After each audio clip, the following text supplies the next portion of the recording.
વધુના બિટકોઇન હેરાફેરી કેસમાં ઈડીની મોટી કાર્યવાહી। શૈલેષ ભટ્ટ અને નલિન કોટડિયાના પરિવારજનોની ઈડીએ ધરપકડ કરી। 240 કરોડથી વધુના બિટકોઇન અને ક્રિપ્ટોકરન્સીની હેરાફેરી મામલે ધરપકડ કરવામાં આવી। શૈલેષ ભટ્ટના ભત્રીજા નિકુંજ ભટ્ટ અને નલિન કોટડિયાના સંબંધી સંજય કોટડિયાની ધરપકડ કરાઈ।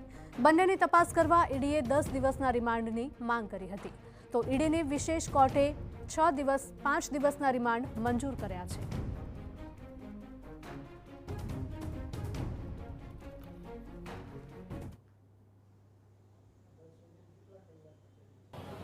આપણી મૂળ આની અંદર દલીલ આની અંદર એ હતી કે જે ટોટલ ટ્રાન્ઝેક્શન આની અંદર 2254 બિટકોઇન અને 11000 લિટકોઇનની આની અંદર ટ્રાન્ઝેક્શન હતા, જે અંદાજિત 260 કરોડની આસપાસનું કંઈક ટ્રાન્ઝેક્શન હતો।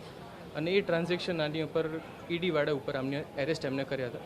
નિવેદનો લેવામાં આવેલા, એમના 4 થી 5 વખત નિવેદનો લેવામાં આવ્યા અને એ આપણે ગ્રાઉન્ડ આપણે લઈને દલીલ આપણે કરી સાહેબને 24 તારીખ સુધી સાહેબે 4 દિવસના રિમાન્ડ આપ્યા છે।